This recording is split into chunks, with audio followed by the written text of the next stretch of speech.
Hi, this is Chris Quarto, licensed psychologist. Thanks for joining me today for my presentation, Distance Counseling Basics for Mental Health Professionals. In terms of objectives, I'd like you to be able to explain what distance counseling is and how it got its start. Also, just to be able to summarize the results of some classic studies, just a couple of them, that support the effectiveness of distance counseling services, to describe ethical and other issues that you should consider if you're going to provide this kind of service, and then describe the basics of conducting counseling, distance counseling, including verifying identity, lighting issues, audio considerations, and contingency plans for technological problems.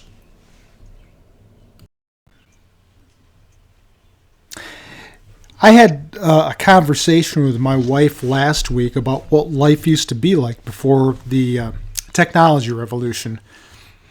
I don't know, you may or may not be old enough to remember this, but maybe having to look for a phone booth if you were out driving around and needed to make a call? Or how about paging through encyclopedias to find information for book reports? And maybe you're old enough to remember what it was like to have only 3 channels to choose from if you wanted to watch something on TV. Well, unfortunately for me, I'm old enough to remember all these things. You know, it's amazing how much technology has changed our lives, and a lot of it has been for the good, but obviously there are challenges that come along with these changes. Do you remember hearing about that murder that was broadcast on Facebook a few years ago? A man shot and killed a senior citizen, and apparently, after he shot the guy, he talked about what he did, and then posted the video to Facebook. So that's the downside. Well, when the internet first came on the scene, there were a lot of people who didn't want anything to do with it, especially older people who didn't have much exposure to technology. You'd hear comments like, what good is it? My newspaper is delivered to my door at 4 o'clock every afternoon. Why do I need the internet to get information? And there were a lot of skeptics that didn't really see or want to see the potential of the internet, and so they either resisted change when technology advanced or were late adopters. You know, I see a similar thing happening in the counseling world. I think all of us recognize how technology has positive and negative aspects. But because we've been exposed to it for so long, we've learned to adapt and incorporate it into our lives. I mean, just consider how many times you look at your phone throughout the course of the day and shoot off emails or text messages or interact with people on social media. Like I was saying before, it might be hard to remember what life was like before smartphones. But you still have some skeptics who don't think that technology play any role in counselors' interactions with clients. Whether it's through basic communication like texting or emailing, or on the other end of the spectrum, providing counseling services through video conferencing applications. And I think this will change over the course of time. In fact, it has with the advent of the coronavirus pandemic. But there will always be naysayers and counselors who resist change, and I'll get into that a little bit more later. Okay, this would probably be a good time just to talk about what distance counseling is and why counselors should consider doing it. So, distance counseling basically refers to using technology to provide counseling services to clients. And this can be done in different ways: texts, email, chat, phone, video conference. And yes, there are people who do text-based counseling, but nowadays video conferencing dominates given broadband and high-quality cameras. One reason is because of the way technology has impacted how people do things and interact with one another. So you have things like broadband infrastructure, like cable and fiber optics, mobile devices, Skype, FaceTime, social media. All of these things have played important roles in how people communicate and form relationships. Distance technologies are also being applied in new and innovative ways, and in particular in the healthcare field. If you look back to the 1970s and 80s, MRIs and PET scans laid the groundwork for advances in diagnosing health problems. When the internet was getting up and running in the 90s and early 2000s, it opened up a lot of possibilities in terms of how healthcare could be delivered, especially in the counseling field, whether through information that was disseminated on websites, which was very popular at that time, or email communication between clients and their mental health providers. Now we've gotten to the point where helping professions are starting to embrace distance counseling as a primary method of service delivery. And some of these services are reimbursable by Medicare, Medicaid, and more recently, private healthcare companies. Cigna is a good example of a company that started reimbursing for telemental health services a couple of years ago. And Blue Cross Blue Shield has also started reimbursing for these services in some states, including Tennessee. Now, having said that, I want to caution you about this. It's always a good idea to contact the insurance company to talk to a customer service representative to make sure that a client's particular policy covers telemental health services. Now, distance counseling is following the same trajectory as distance education, or what we call online courses. Remember how online courses grew in popularity in the early 2000s? It really changed how professors educated students. Well, more and more people are turning to distance counseling as a legitimate counseling option for different reasons that I'll discuss in this presentation. And of course, counselors are interested in providing these services, which is apparent by looking at all the Facebook groups that are popping up left and right, professional counseling groups on Facebook. It's just unbelievable. And the fact that distance counseling is becoming a popular form of service delivery begs the question as to whether graduate programs will start training students how to do this. I included a model at the very end of this presentation that I developed that counselor educators can use to train students for this purpose. Now, luckily, professional organizations have come out with guidelines for providers to deliver distance counseling services that can help. And I'll talk about NBCC, the National Board of Certified Counselors, in a little bit. But I want to make mention of the American Psychological Association, because counseling and psychology have been at the forefront of addressing distance counseling issues.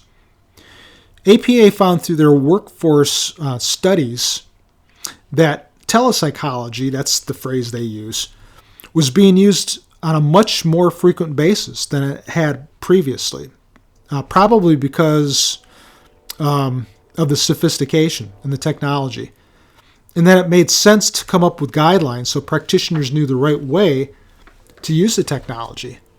And so they came out with a set of guidelines in 2013 called Guidelines for the Practice of Telepsychology, which addressed things like competency, standards of care, informed consent, confidentiality, security and transmission of data.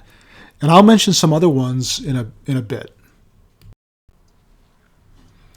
All right, so another reason why it's important to consider distance counseling has to do with the shortage of mental health providers.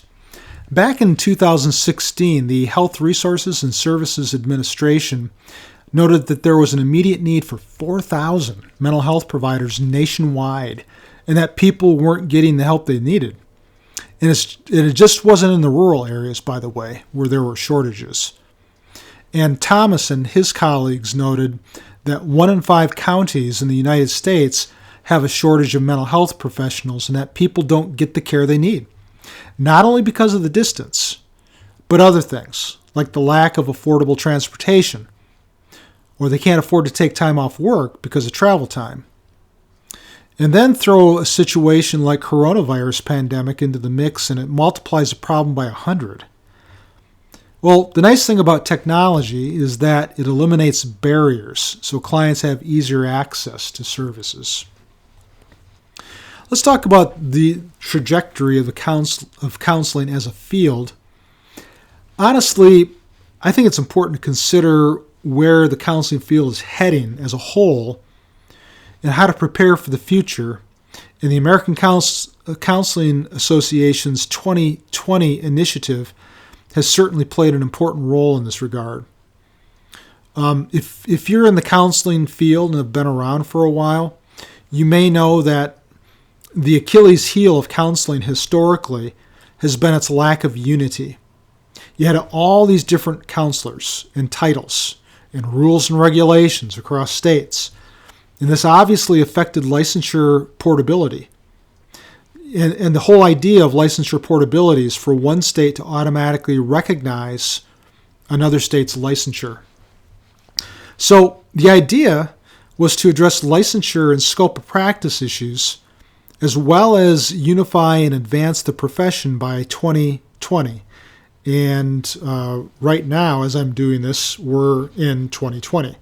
And it hasn't quite worked out yet, but it's certainly heading in this direction. In fact, Tennessee and Kentucky were one of the first set of states, and actually I think they may have been the first set, to adopt licensure portability for counselors. And of course, licensure portability lays the groundwork for providing distance counseling services across state lines, which I talk about more at the end of this presentation. Okay, this is a good time to talk about the history of distance counseling and its research support. You know, historically, counselors have been doing distance counseling for a long time. It's not like it's a new thing. You remember suicide hotlines? You may have heard about those, or you may have even participated like I did. They got their start in the late 60s and early 70s. And this was one of the earliest forms of technology-based counseling services. You know, I'm one of those people who thought that suicide hotlines were a great idea because it extended the reach of counselors to people who may have lost their lives if they didn't receive that type of professional intervention. But there were certainly a lot of critics who didn't like them. You know, some of the early writings cast doubt on a counselor's ability to truly help people in crisis by talking to them on the phone. And they even called into question the ethics of providing services over the phone. And you know what? You hear these same debates today pertaining to things like email or chat or video conferencing. And I think that there are some legitimate issues that are raised, things like privacy and confidentiality, crisis management, technology problems. Those are the most common reasons to either proceed cautiously in using technology or not to use them at all and stick with the status quo. If you look at the slide, you'll notice that I have a picture of a CD case for the musical Jekyll and Hyde. There was one point in the musical where Dr. Jekyll makes a plea to the Board of Governors to run an experiment on a person in an insane asylum to see if his potion would extract evil from this guy's soul. And the board thinks his idea is ludicrous, doesn't want anything to do with him, doesn't want to give him permission to proceed with the experiment, wants him to leave. And Jekyll tries to convince them that some scientific advances require risk, and that the refusal to allow the experiment demonstrates fear of change, but that change is a part of life. And in fact, Jekyll finishes his song by singing, "The only thing constant is change." And I think this certainly applies to changes that we're witnessing in the counseling field, in particular distance counseling. Now, in the last 25 years, and particularly in the past 5 to 7 years, you have the technology revolution that's brought about significant changes in how people interact with one another and do business. You know, I kind of think how it's kind of similar to the Industrial Revolution that resulted in drastic changes in how society functioned over a century ago. And there have always been detractors who will say, don't do it. We've always done it this way. You know, but that's not how our society has thrived. America, in particular, prides itself on things like innovation, creativity, risk-taking. Now, the National Board of Certified Counselors was one of the first, if not the first, mental health organizations to address distance counseling by developing a set of standards for this type of service. Back in 1997, they published the standards for the ethical practice of web counseling. That's what they called it back then. And then the American Counseling Association came out with the ethical guidelines for online counseling in 1999. And these were important. They essentially provided early frameworks for how counselors should deliver distance counseling services and in an ethical way. Well, since then, NBCC has updated the standards a few times, with the most recent one, the NBCC policy regarding the provision of distance professional services. Interesting how they've changed the names of these things over the years.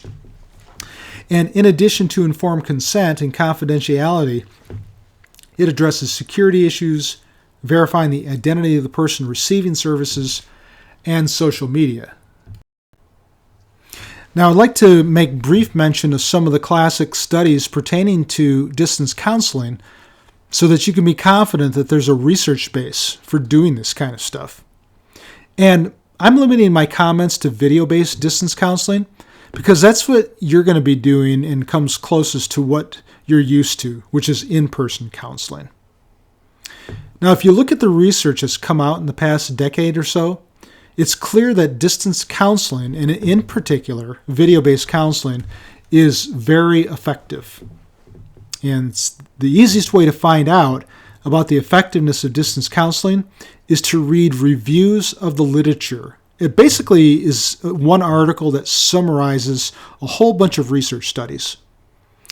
And there have been 2 reviews that provided early support for video-based counseling. Bacchus's article, Video Counseling Psychotherapy, a Systematic Review, he concluded that video conferencing psychotherapy, is how he referred to it, is not only feasible, but it's generally associated with good user satisfaction. And it's found to have similar clinical outcomes to traditional face-to-face psychotherapy.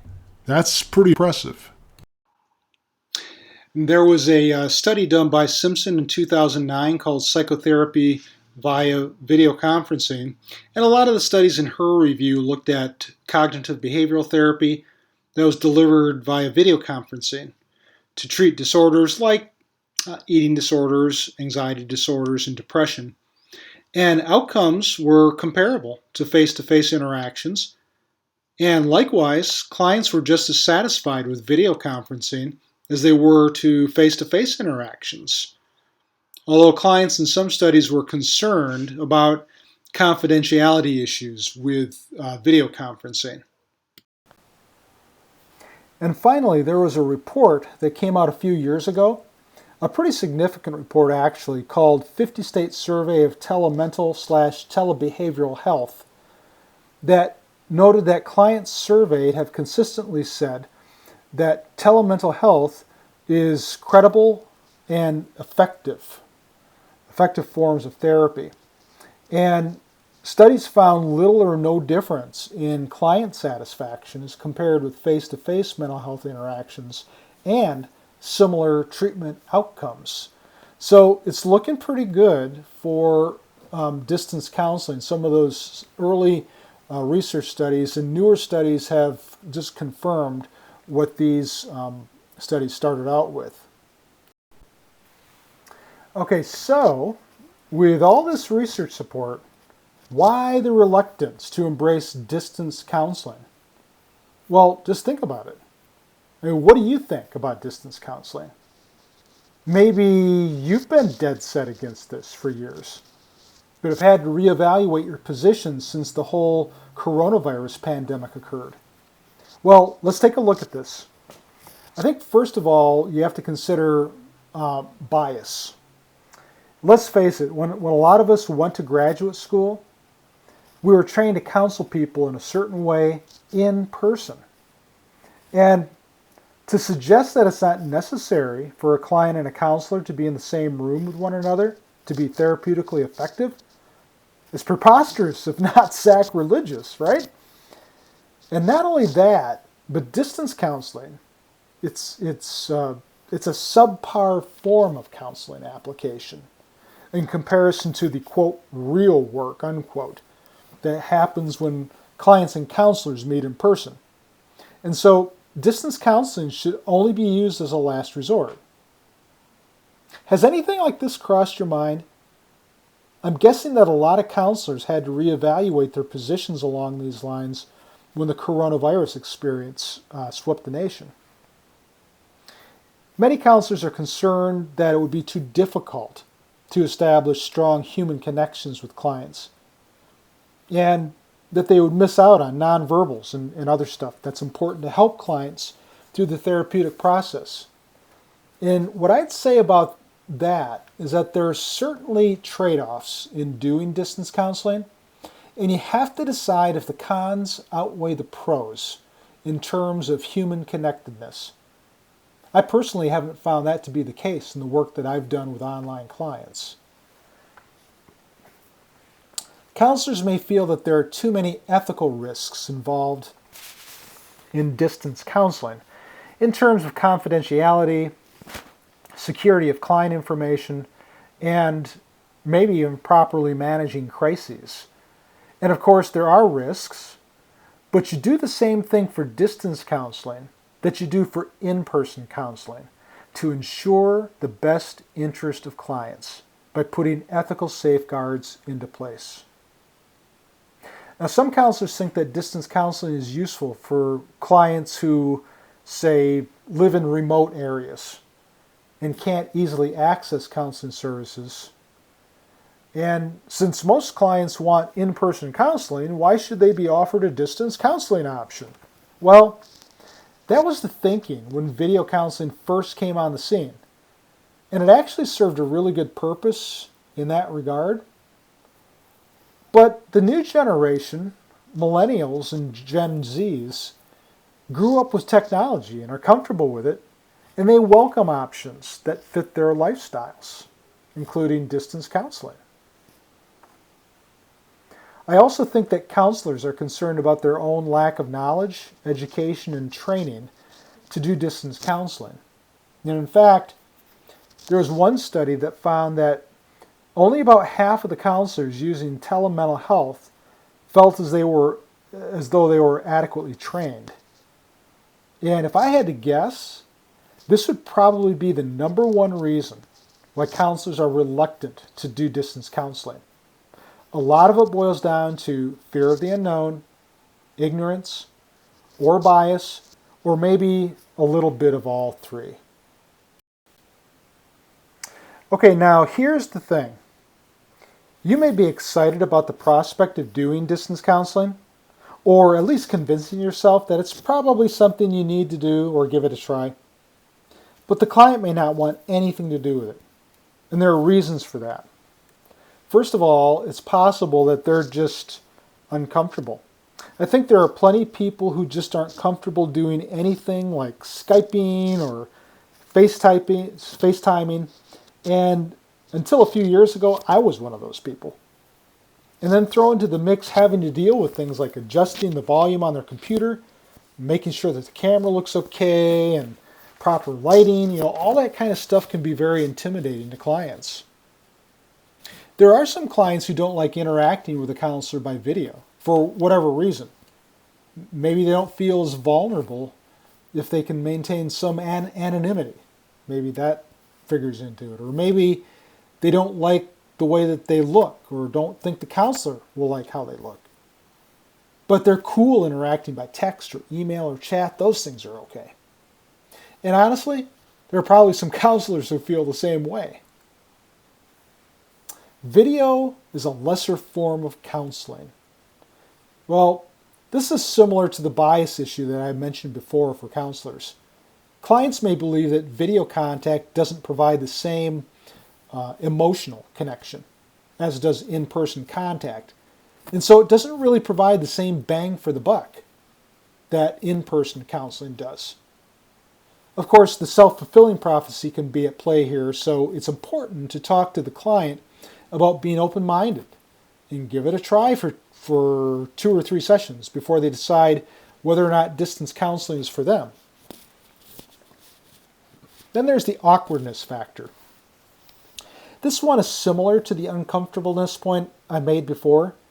Clients might find it awkward to talk about sensitive issues by video when they're used to using something like Skype or FaceTime for more informal conversations with friends and relatives. And I think it's important to acknowledge and normalize that feeling and perhaps tell them that it felt a little awkward for you at first too, but that it wasn't an issue as you continued doing distance counseling with clients. So, just like counselors have concerns about confidentiality, clients may worry about people hacking in to listening to conversations or somehow finding out what's being discussed. And you could see how someone who's the victim of, say, domestic violence might have some legitimate concerns along these lines. And so this is where you can reassure them about the high level of security of your video conferencing app and go over best practices with them, like ensuring that no one is going to be eavesdropping on them at their location and stuff like that. Now, some clients, older clients for example, might feel like technology is totally foreign to them. And if you happen to be a younger counselor, it might create a bigger divide that's hard for them to get past.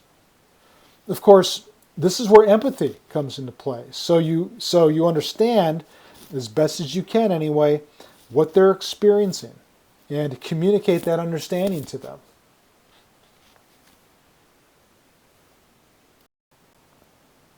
So the question is, what can be done to improve acceptance of distance counseling as a form of service delivery?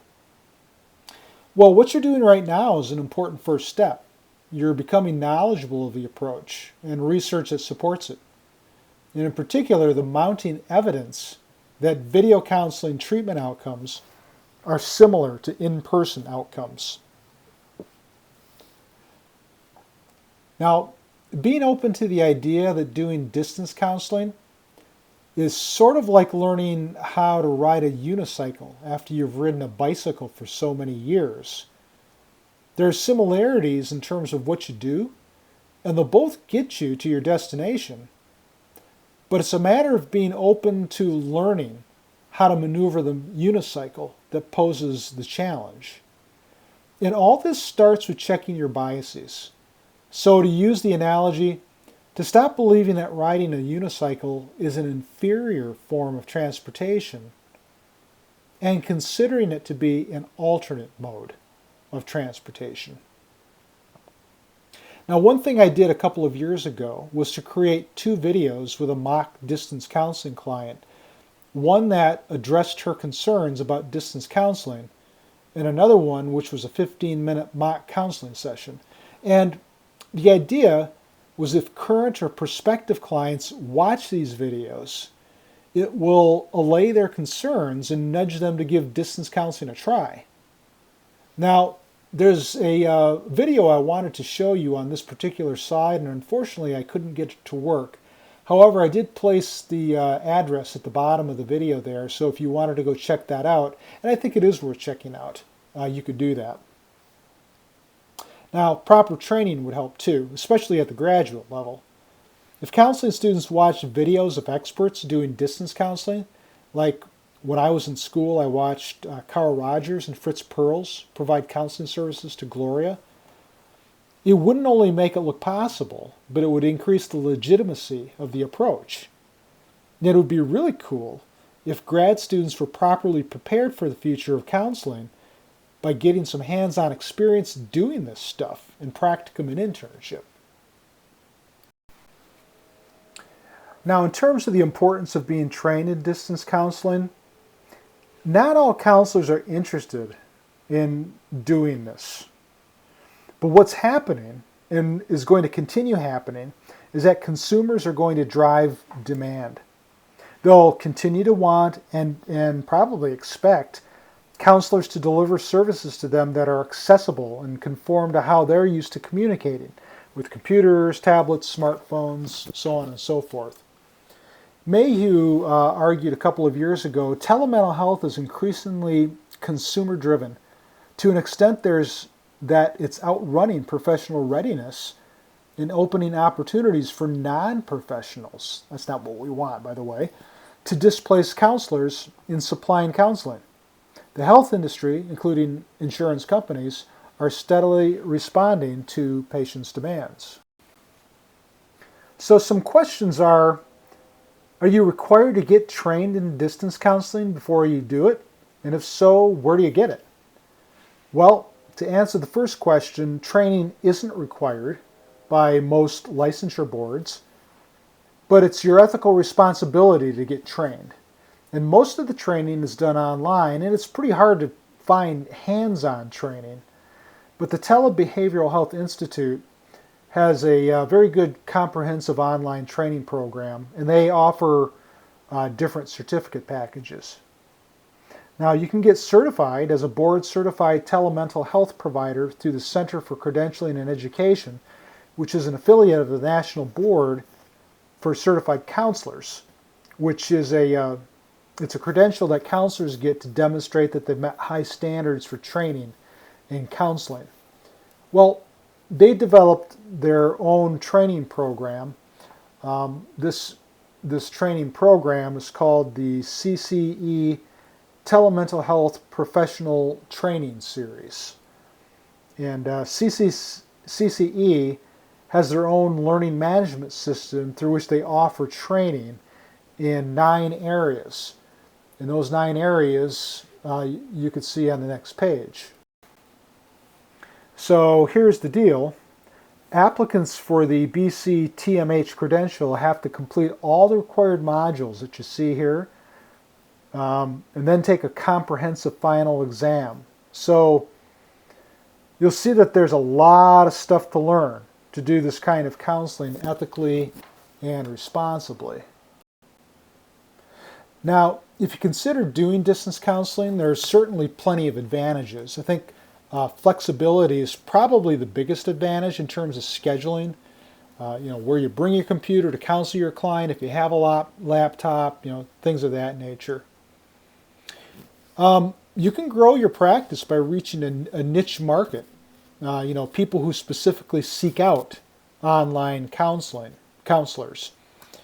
And I say niche market, but there's actually a greater demand for distance counseling by younger clients, older clients, middle-aged clients, and with situations like the coronavirus pandemic, many clients, regardless of how old they are, just are having to decide if this is something that they're willing to do.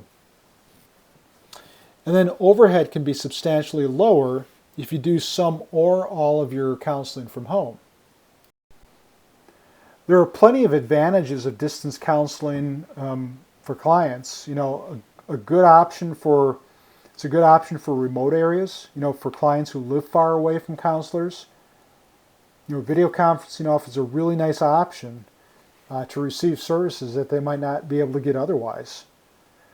I think it improves accessibility for clients with physical limitations. In some cases, clients have physical problems that preclude them from seeking services. And so this provides them a way of connecting with a counselor.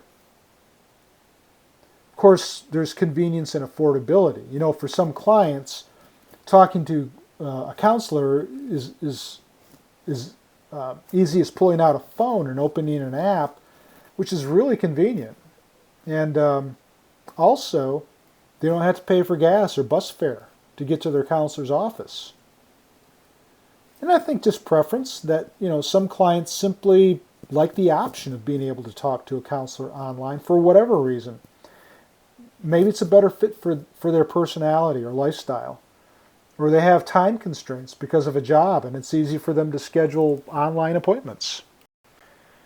Okay, so there's no denying that there are some disadvantages of distance counseling for both clients and counselors.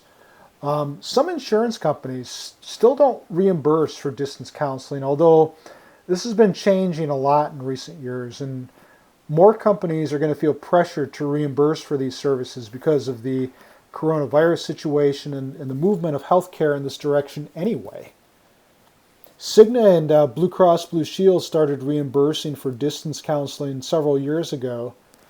But like I said just before, word to the wise, it's always a good idea to call an insurance company customer service rep to find out if a particular client's policy covers distance counseling services. Distance counselors can't respond as quickly or directly to crises as can traditional counselors, and may not know or be as familiar with resources in the client's community. So that's a disadvantage. And then there's the issue of unreliable technology. Sometimes there are going to be interruptions in the client's or counselor's internet service that prevents them from connecting or staying connected with one another. So you're always going to run into those types of issues. All right, so let's talk a little more about technical issues. And I'm going to start off by making some general comments first. Although it's possible to do video-based distance counseling with smartphones and tablets, computers are preferable because they offer the option of directly linking to the source of signals through a broadband medium like traditional cable, like fiber optic cable. And some clients don't have access to computers. And even if they do, they might not be able to afford either of the cable options. And that's okay. I'll talk about connecting wirelessly in a little bit. Also, they need to know enough about downloading and installing an app like VSEE, V-S-E-E, if that's the video conferencing app you opt to use, which, that can be intimidating to some clients. So that's why I prefer to use a video conferencing app called DoxyMe, DOXY.me. It's free, it's HIPAA secure, and doesn't require a client to download anything. They just click on a link that you email to them to connect with you. Now, here's something you need to understand that you've probably thought about already. What might you lose out on or not have access to if you're not sitting in the same room as your client? You probably guessed it, nonverbal and sensory cues. So you might not be able to see how their hands are tapping on their legs, or their legs are bouncing up and down while you're talking to them, which, that could signal anxiety or other things that are relevant to whatever it is that you're talking to them about. Or you won't be able to detect alcohol in their breath and ask them about it. So these are the types of trade-offs that I was talking about before. Now, some counselors think that the quality of the therapeutic relationship is hampered when you do distance counseling, but the research has shown that's not the case. As long as you're providing the core skills, that should be part and parcel to anything that you do with clients, regardless if you're doing distance counseling or in-person counseling. You probably remember how Carl Rogers talked about 3 necessary and sufficient conditions for counseling. Remember congruence, or that genuineness, that realness, unconditional positive regard, which is that acceptance and caring attitude, and then accurate empathic understanding, which, communicating or reflecting back to clients your understanding of their experiences. Now, regarding ethical and logistical considerations for distance counseling, I think confidentiality and security is probably one of the major ones. You need to make sure that all information that's transmitted either by video conferencing or other ways like email is confidential. So let's say that you're conducting counseling sessions in the office at your house. You'd want to make sure that no family members are listening at the door or can see the client on the computer screen. You'd also want to make sure that your computer is password protected and that electronic notes are stored safely. And a lot of counselors use electronic health record systems nowadays for this purpose, so that solves that problem. And then using some sort of an encrypted email service like Hushmail, that would be a good idea too. So basically taking whatever steps you need to protect the client and their health information. Clients also have a responsibility, I think, to maintain confidentiality when doing distance counseling. And so you need to let them know that they need to be in a quiet space where no one is going to bother them or listen to them, and that they should feel like they have the freedom to talk privately about whatever they need to talk about. Now, in terms of informed consent, you're going to hit upon the same things that you would if you were seeing the client in your office. But there's some things that are unique to distance counseling. So, for example, when discussing I don't know, risks and benefits. A potential risk is that there's a remote possibility that someone could, hack in to a conversation that you and the client are having with one another online. It's very remote, but it's theoretically possible. Another risk is that interruptions can happen during video calls, which can be really frustrating, if not upsetting to the client, depending on what they're talking about with you. So these are some things that you'd want to spell out to them. I think also making sure that the client is appropriate for online therapy, distance counseling. In particular, I think someone who's actively suicidal or has significant mental health problems, they probably benefit more from in-person contact with counselors than distance counseling. Now, this isn't so much an ethical consideration as it is a risk management consideration, and that it makes sure that the company where you get your liability insurance covers you for distance counseling services, including services you provide to clients out of the state if you're licensed in more than Tennessee. A lot of counselors don't even think about this, but it's not automatic that you're covered for distance counseling like you are for the counseling that you do in your office, in person. So, unfortunately, plenty of counselors have found this out the hard way when clients bring malpractice suits against them. I think it's also incumbent on you as the counselor to know who the emergency folks are in the client's community, whether it's mobile crisis or police, and have phone numbers available in case you need to contact them in a crisis. And that's why it's important to know the client's location anytime that you're doing distance counseling with them. HIPAA is something you need to keep in mind too, and in particular, using a video conferencing app that's HIPAA secure. So apps like VC and DoxyMe, they fit the bill. Do not use Skype or FaceTime. It's either not HIPAA secure, or Apple won't sign a business associate agreement to verify that they are HIPAA secure. Now Zoom, which is really good, offers a HIPAA secure video conferencing app, but the problem is that it's going to cost you $200 a month to use it with the business associate agreement. So right now, the free version of VC limits you to 25 video calls a month, so that may or may not work for you, depending on your client load. DoxyMe doesn't have any limitations. Now, if you want to get an all-in-one solution that not only provides you with the video conferencing application, but billing, scheduling, emailing, progress notes, all of which is HIPAA secure, then you can do this by paying a monthly subscription cost. And so some of the popular ones are WeCounsel, and a lot of people are using Simple Practice nowadays. Let's talk about some practical considerations relating to distance counseling. One thing which isn't that sexy has to do with the strength of the internet connection and quality of the video. Weaker signals translate to fuzzy or freezing videos, which can obviously make for a bad therapy experience. VC is probably the best application to use if you or your client aren't directly connecting to cable or something else, and you're connecting wirelessly, and if the wireless signal isn't strong to begin with. And the reason for that is because VC doesn't require as much bandwidth. The downside to this app is that you and the client have to download the VC program onto your computer. It isn't that hard, but for some clients it may be too challenging and create a barrier. So having said this, I use DoxyMe all the time, and very rarely do I experience problems.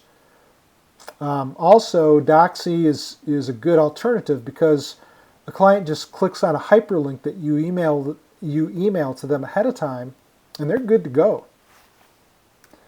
Now, if you're connecting wirelessly, regardless of what app that you're using, you should make sure that your computer is as close as possible to the source of the wireless signal so you have a strong signal and connection with the client. If you can't maintain a good connection online with a client, then it probably wouldn't be in their best interest to continue using that approach. Okay, lighting is very important too. Make sure there's a light source of some kind located behind your computer, whether it's sunlight or a lamp, so it lights up your face. You know, if the light source is behind you, then you'll appear dark to the client and they might not be able to make out your nonverbals, which are so important for counseling. It's a good idea to use earbuds or headphones to eliminate feedback from speakers, and if you do this, you won't have to raise your voice when you talk to your client, which I think tends to detract from the realness of the counseling experience. And if you have to use external speakers, then make sure they're located behind the microphone to avoid feedback. Now here's the thing. Technological glitches can and will happen from time to time.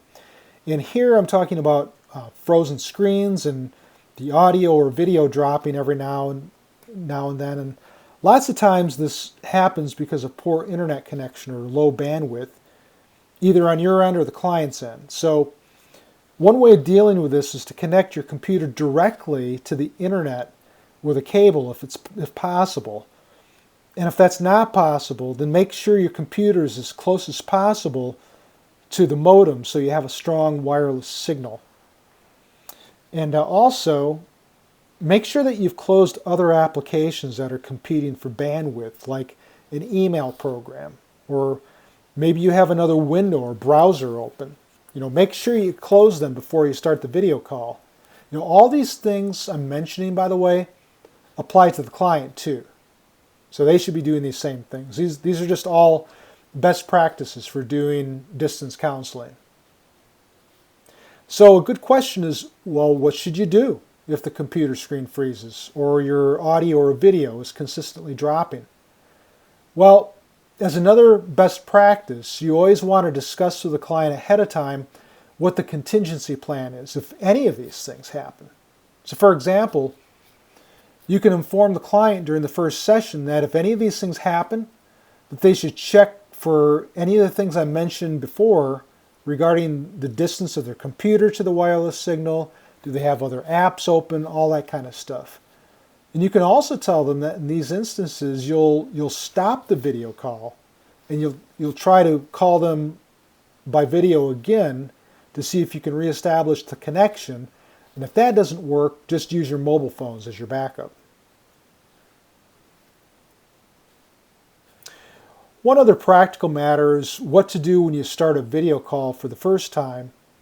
So if this is a client that you haven't met in person, then they should verify their identity so you know it's really the person you're supposed to be talking to. What I have them do is hold their driver's license up to the camera, and that takes care of the identity verification. Also, make sure you ask them where they're located at the time of the call, as well as their phone number, so in the event of an emergency, you know where to send help. Now, placement of the computer and eye contact, very important issues here. I like to place my computer on top of books or a cookie container, so I'm not looking down toward the client, down toward my desk, where the, computer is located, but I'm looking straight ahead at them. And also, so it's more natural. Also, make sure that the computer isn't too close to you, or else it'll be more noticeable that you're not looking directly into the camera. In fact, you won't be able to look into the camera if you're trying to maintain true eye contact with the client on your computer monitor. So I usually position my computer about 12 to 18 inches away from me. So just kind of think about the length of a ruler and maybe half of that. Anywhere in that range is good. So if you do this, and if you make the window of your browser small, and position it directly under the camera. Then it'll give the appearance that you're looking right at the client. And so these are the things you can recommend that they do too. All right, we're finally at the last point of the presentation here, practicing across state lines. Now, there's been a lot of discussion as to whether you can provide distance counseling services to clients who live in different states. And as I look on different professional Facebook groups, there's a lot of misinformation out there. And I'd like to clarify some things along these lines. I accessed Marlene Mayhew's article, Practicing Over State Lines with Telebehavioral Health and Telemental Health, to address this issue. Dr. Mayhew, remember, is the director of the Telebehavioral Health Institute, which provides online training in distance counseling. Now, if you're working with any client across state lines, the licensure board in the client's location has the final say on what you can or can't do. So you have to make sure you're in compliance with their rules and regulations. But let's take a look at this scenario. Let's say that you have a client who's a 22-year-old college student from Memphis who attends the University of Memphis, and you're a private practitioner in Memphis and have been counseling her the entire spring semester. And she's going to be completing a summer internship in Louisiana, but wants to continue her counseling sessions with you through video conferencing.